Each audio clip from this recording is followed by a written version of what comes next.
These are not stories about legacies being ruined. These are stories about legendary R&B careers that ended too early or were permanently altered before the final chapter was written. Some of the greatest voices this genre ever produced never got to finish what they started. Let's get into it. Number 10, Tammy Terrell. And with every passing minute, Motown's brightest duet flame. When Tammy Terrell stepped into the recording booth alongside Marvin Gaye, something clicked that Motown had rarely captured before. A chemistry that felt completely unscripted, like two people who had known each other for years just happened to be singing. Songs like Ain't No Mountain High Enough and Your Precious Love didn't just chart. But I never saw the good side of a city. They became emotional benchmarks. She wasn't riding Marvin's reputation, she was matching it, step for step, phrase for phrase. But her prime had barely even started when the warning signs began. On stage during the 1967 performance with Marvin, Tammy collapsed. What followed was a diagnosis that no one was ready for: a brain tumor. She fought through surgeries, through treatment, through the weight of knowing her body was working against the voice that had made her essential.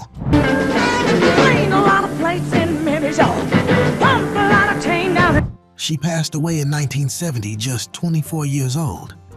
The catalog she left behind is extraordinary, but what haunts you is the catalog she didn't get to make. Motown's history was permanently changed by her absence. Number 9, Minnie Riperton. Is all I wanna do. The voice that had so much more to give. It's easy to reduce Minnie Riperton to the whistle register, to that stratospheric high note in Lovin' You that still stops people mid-conversation when it comes on. But reducing her to one octave would be like reducing a painter to one color. She had control, warmth, and a compositional instinct that made her songs feel lived in, not performed. And every day of my life is filled with love. Riperton was a songwriter who understood emotion architecturally. She knew how to build a song so the feeling accumulated slowly and then landed somewhere you weren't expecting. Her 1974 album, Perfect Angel, produced with Stevie Wonder, is one of the most undervalued records of that entire decade. By 1975, she had her breakthrough moment. Then, in early 1976, she was diagnosed with breast cancer. She passed away in 1979 at 31. Stay with me while we grow old. What makes her story especially difficult is that recognition was finally expanding just as her time was running out. Later generations, from Mariah Carey to Ariana Grande, borrowed heavily from her range. The influence is everywhere. The originator deserved so much more time. So tell me, is Minnie Riperton one of the most underrated voices in R&B history? Number 8, Jackie Wilson.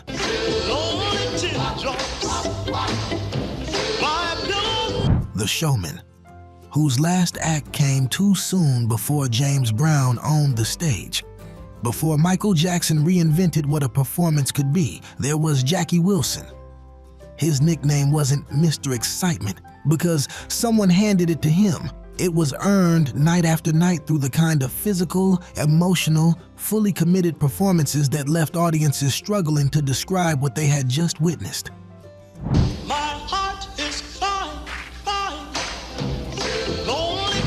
Wilson was the bridge between the raw energy of early R&B and the polished power of the soul era.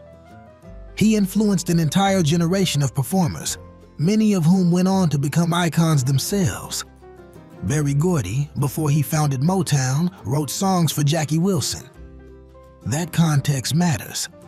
Wilson wasn't just a performer, he was a proving ground for what black artistry could become commercially and creatively. In 1975, Wilson suffered a massive heart attack on stage and fell out, sustaining a brain injury that left him in a coma for over 8 years.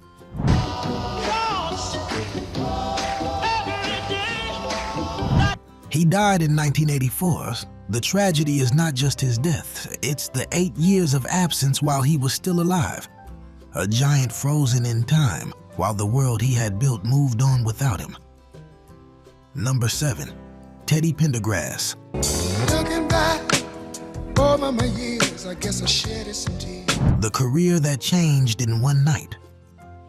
This is not a died young story. This is a story about a career interrupted at its absolute peak by a single devastating night, and the extraordinary resilience that followed, though resilience could never fully restore what was lost. By the late 1970s, Teddy Pendergrass was operating at a level that few male R&B vocalists had ever reached. What you say about it? He was selling out concerts that were, famously, women-only affairs. His voice carried a combination of authority and vulnerability that made him genuinely distinct. Not a clone of anyone, not a product of a mold. Solo albums like Life is a Song Worth Singing were not just successful, they were events. In 1982, a car accident left him paralyzed from the waist down.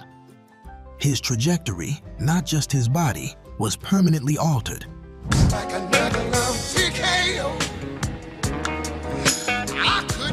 He returned to recording and performing from a wheelchair, which itself was an act of profound courage. But the momentum, the physical power that was inseparable from his musical identity, could not be fully recaptured. His story is not about giving up. It's about what greatness looks like when the conditions change mid-sentence. Number 6. Phyllis Hyman.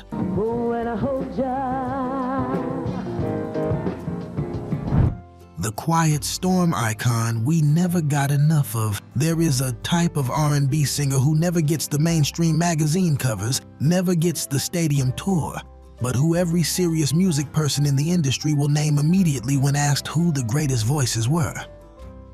Phyllis Hyman was that singer, an artist whose reputation ran deeper than her chart position suggested. Her voice had a quality that is genuinely difficult to describe without underselling it.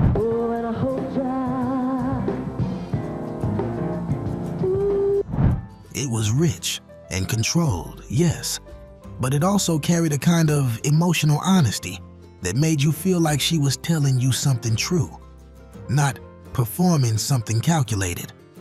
Albums like You Know How to Love Me and Living All Alone built a body of work that was consistent, intentional, and uncompromising. She passed away in 1995, on the same night she was scheduled to perform. She had struggled with depression for years, and her death silenced a voice that still felt active, still felt like it had things left to say.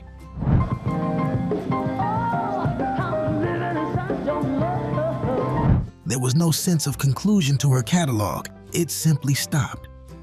That's what makes her loss feel so particularly unresolved even now. If you love classic soul and R&B storytelling like this, hit like and subscribe because this era deserves better memory. Number 5, Donny Hathaway. I've been so many places in my life. A genius whose catalog feels incomplete. There is a version of music history where Donny Hathaway lives a long life, records another decade of work, and gets named in the same breath as the absolute giants with complete, undeniable frequency. That version didn't happen, and its absence is a wound the genre has never fully processed. What separated Hathaway was not just his voice, though the voice was extraordinary. Came out in front when I was hiding. It was his musical intelligence. He could arrange, compose, and produce at a level that placed him in a different category. Someone who understood not just how to sing a song, but how to build a world around it. His piano playing alone would have secured a legacy. The arrangements on live records like his 1972 concert album still get studied by serious musicians today. His collaborations with Roberta Flack produced songs that became cultural touchstones. And yet his personal battles with mental illness made his output intermittent, fragmented, and ultimately finite. There's no space or time. His death in 1979 ended a catalog that was already extraordinary, but that felt structurally incomplete, like a book with its final chapters torn out. Which Donny Hathaway song best shows how far ahead of his time he was? Tell me in the comments. Number 4, A Liar.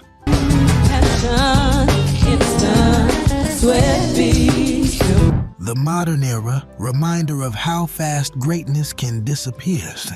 Every other name on this list belongs to a specific era. Aaliyah is here because the lesson she represents is timeless, and because her story is the modern proof that momentum and trajectory are not the same as arrival. By 2001, she had already done things that most artists spend careers trying to accomplish. You go, I go, we share. She had repositioned R&B sonically alongside Timbaland and Missy Elliott. She had transitioned credibly into film. She had built a fan base that was genuinely devoted rather than commercially manufactured. Try Again topped charts and came from a movie soundtrack, the kind of crossover move that signals a career operating in a different gear. She was 22 when she died in a plane crash in August 2001. The tragedy is not just the loss of what she had already built.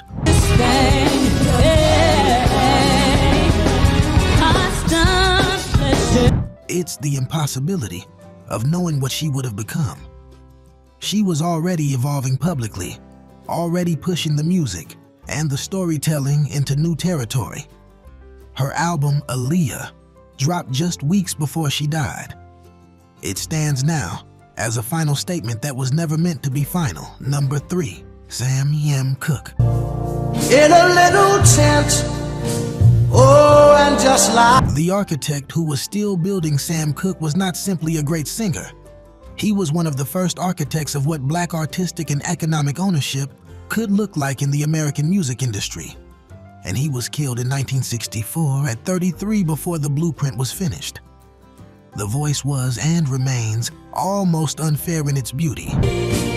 I go to the movie. Smooth, controlled, emotionally precise in a way that made everything he sang feel inevitable.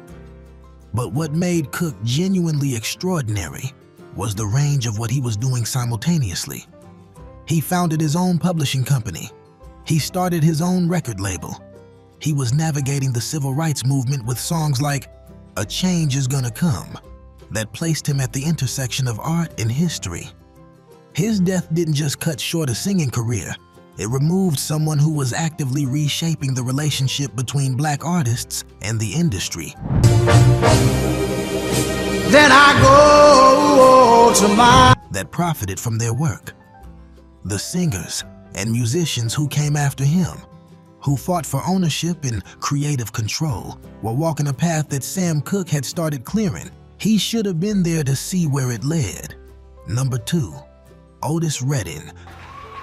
loving you. The voice that was still rising.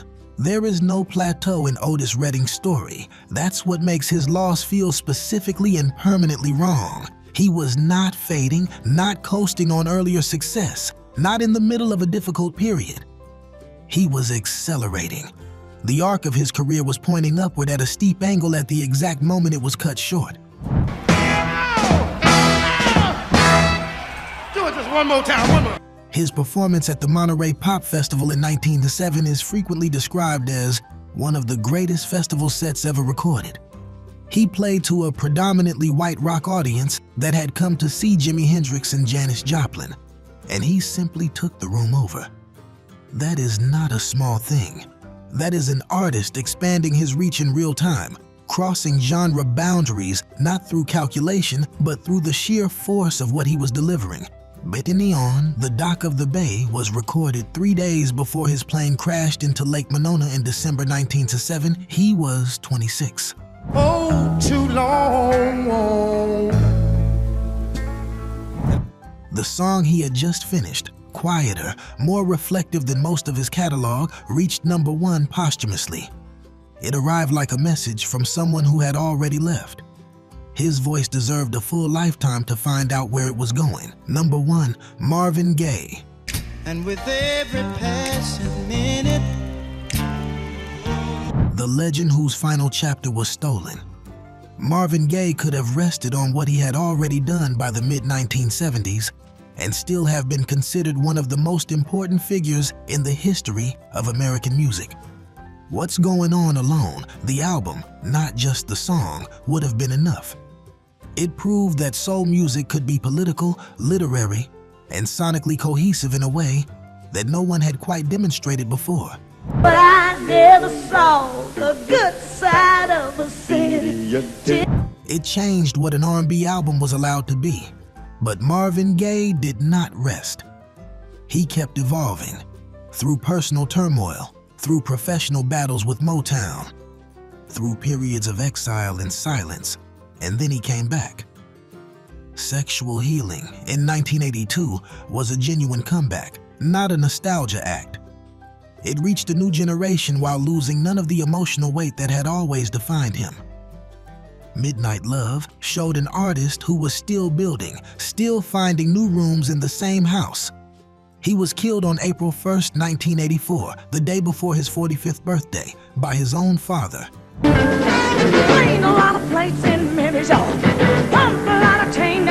The circumstances were shattering enough on their own. But what compounds the grief is the momentum he had rebuilt, the sense that there were albums still left in him, performances still left to give. His voice was his most honest instrument, vulnerable, searching, and never fully finished. The final chapter was stolen before it could be written, and no amount of legacy recognition can replace what we lost. These artists did not just make hits, they built the emotional vocabulary of R&B. One album, one performance, one heartbreaking note at a time. Their careers ended too soon, but their voices still shape the music being made right now. If you enjoyed this, the next video is one you do not want to sleep on. We're going deep on the R&B groups who deserved far more recognition than they ever got. Hit subscribe so you don't miss it. youtube.com/watch. Vision James Hooches.